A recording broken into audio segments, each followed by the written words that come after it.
En estos bellos paisajes, así como en todas las ciudades y países de nuestro planeta, el mal ronda al hombre, porque le ronda su propagador, el diablo. El príncipe de este mundo, como le llama el Evangelio, odia a Dios, o sea, a la bondad en persona. Por eso no puede amar a nadie. Y se esfuerza por esclavizar al hombre, separándole de su Creador. Este ángel orgulloso y apóstata disputa a Dios el rico botín de la libertad y el amor de sus criaturas.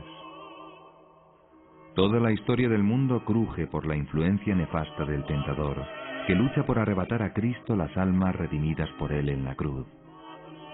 La tentación al pecado es la actividad principal de Satán, pero no la única. La más extrema es la posesión. Efectivamente, en toda la Iglesia latina se había abandonado por 3 siglos el ritual de los exorcismos, y de ahí que se haya hecho interesante hablar de ellos.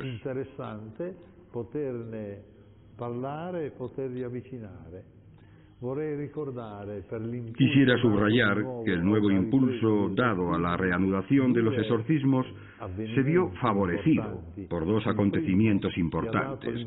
El primero fue el discurso que pronunció el Papa Pablo VI el 15 de noviembre de 1972, en el que calificó al demonio de peligro número 1 para la salvación de las almas.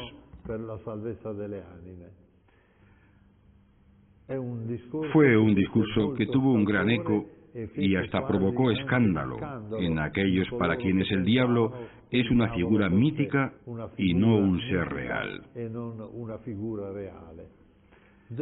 Debo también admitir que a los exorcistas nos prestó un buen servicio la película El Exorcista, un film que tuvo gran resonancia en todo el mundo, a pesar de tener escenas irreales con efectos espectaculares.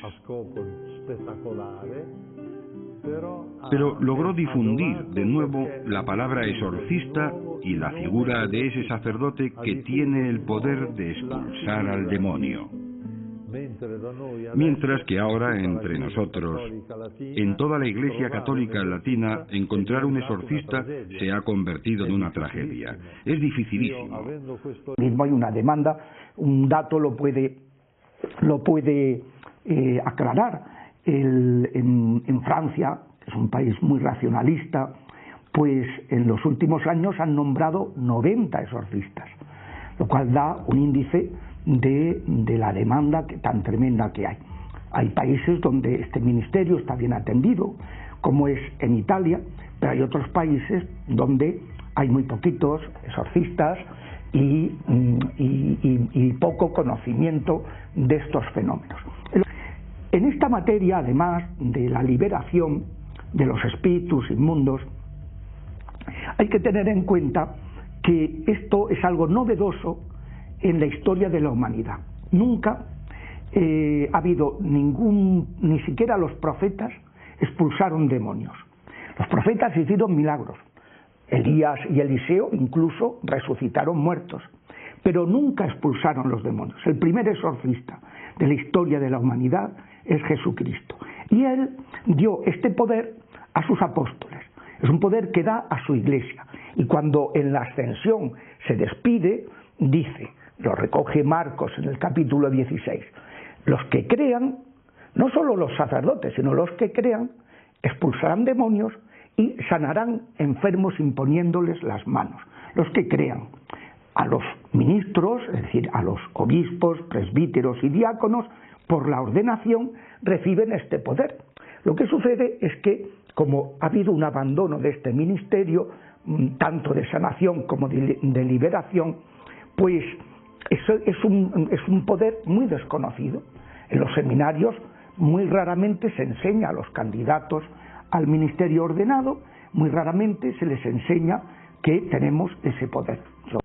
Porque para exorcizar a una persona no basta un exorcismo. Algunos creen que pueden venir a Roma, recibir un exorcismo y volverse a casa curados. Se necesitan muchos exorcismos. Yo he escrito que puedo estar contento, sí. En un caso de mediana gravedad, la persona se libera en 4 o 5 años de exorcismos al ritmo de un exorcismo por semana. Se entiende así que no se puede pretender que una persona que está, por ejemplo, en Madrid, venga a Roma una vez por semana durante 5, 6 o 7 años. A veces incluso se necesitan más. El exorcismo es una oración de impetración. Para que tenga éxito, es necesario que en un momento dado intervenga el Señor de manera verdaderamente milagrosa.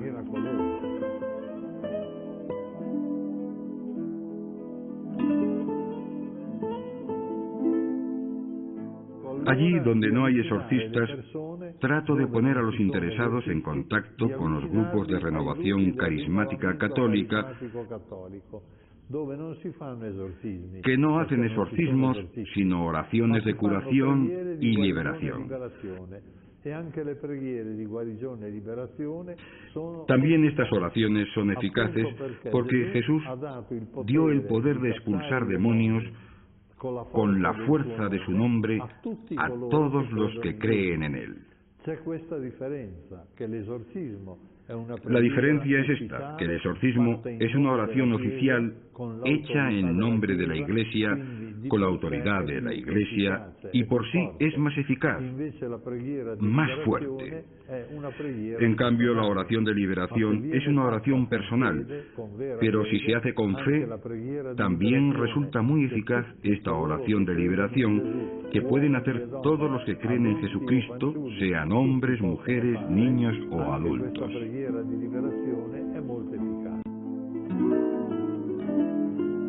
El exorcismo es una plegaria. No es, por tanto, algo espantoso, algo que hace temblar a la gente. No. Es una simple oración en la que se pide a Dios liberar a la persona de la presencia o de la influencia del diablo. Y se manda al diablo, en nombre de Cristo, que se vaya. Vean, yo antes de empezar me pongo la estola, que es el típico indumento sacerdotal, estola violeta. Me pongo la estola larga porque me es más cómodo para poder ponérsela sobre la espalda a la persona que debe ser exorcizada. Luego empiezo con el agua bendita. Esto es un frasco con agujeros y bendigo a la persona con el agua bendita.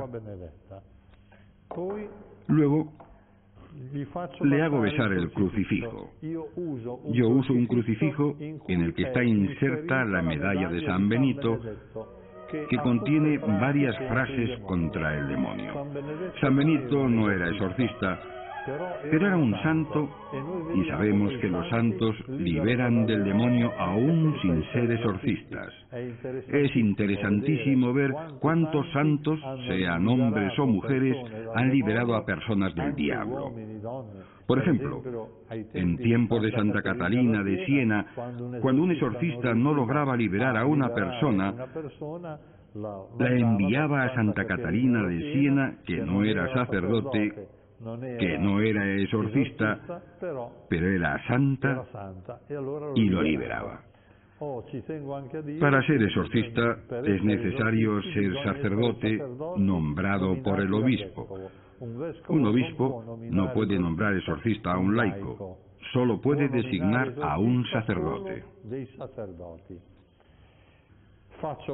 Hago besar el crucifijo y luego empiezo a decir mis oraciones con la mano sobre la cabeza. En general, los exorcistas tienen en la otra mano el libro con el ritual de los exorcismos, pero yo no lo necesito porque me lo sé de memoria después de haber hecho tantos, y pongo la otra mano sobre la espalda. Y así rezo. En un determinado momento utilizo el óleo de los catecúmenos, que es el óleo que usan en el bautismo.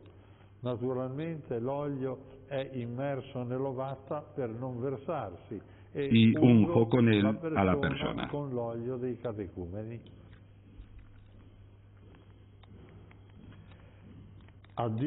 Recuerdo que para liberar a una persona se necesitan tantos y tantos exorcismos. Por eso conviene tener cerca un exorcista. Yo acostumbro a decir a los que me vienen, diríjase a su obispo y pida el exorcismo con la esperanza de que los obispos, a fuerza de oír tantas y tantas demandas, se decidan a nombrar exorcistas, aunque solo sea para verse libres de la insistencia de tantas personas. Normalmente la persona no se libera durante un exorcismo. El exorcismo reza por la liberación, pero a menudo la persona se ve libre cuando acude a un santuario mariano, como por ejemplo el de Nuestra Señora del Pilar, o incluso al más cercano a su casa. A menudo se liberan después de una larga adoración eucarística. He tenido casos de pacientes míos que se han liberado en Lourdes después de haber rezado durante toda la noche ante la gruta de Lourdes.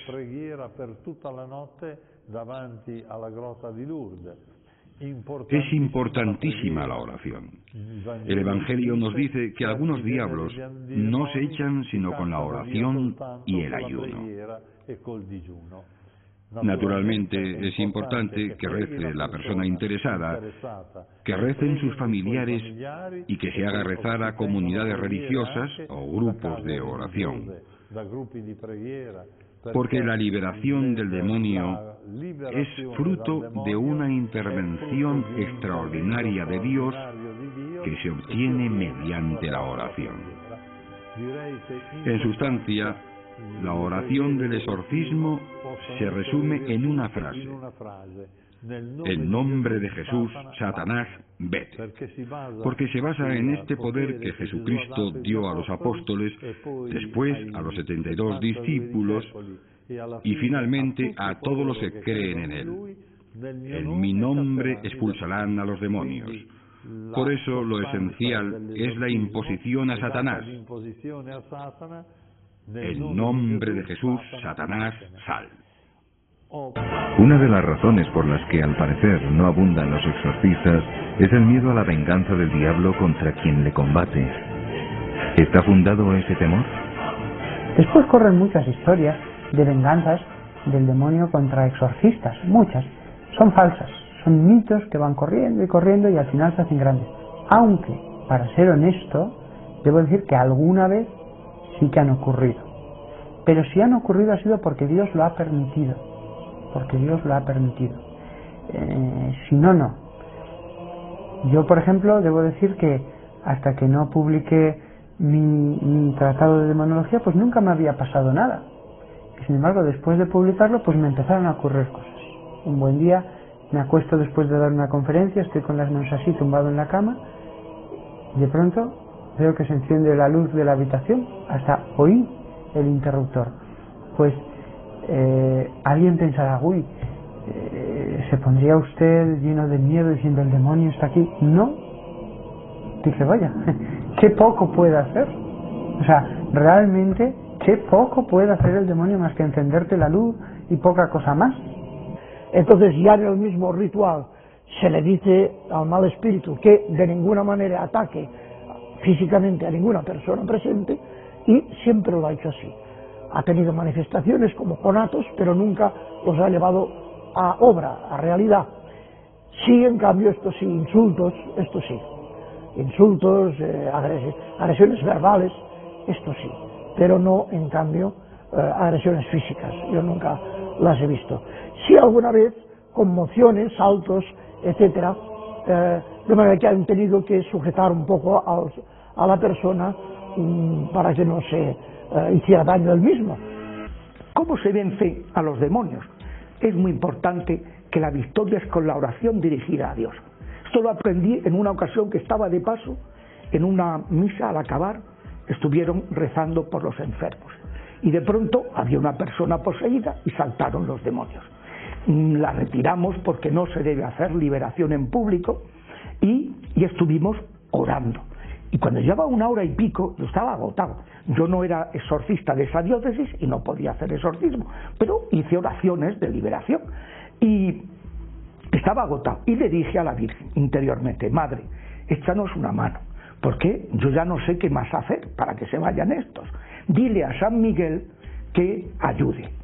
Y efectivamente, en un momento, de pronto veo que la señora levanta el puño. Yo pensaba que iba contra mi cara y no, era como si blandiera una espada, y dijo: alabado sea el Padre. Dijo: ¿esto qué es?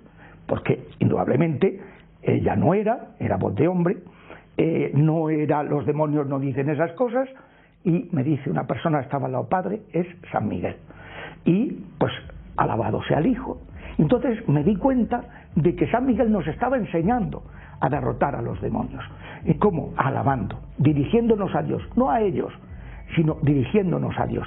Es como hay que actuar, no darles protagonismo. Ellos quieren ser el protagonista de las personas atribuladas, y no hay que darles protagonismo. Y es un ministerio en el que hay que actuar con mucho discernimiento.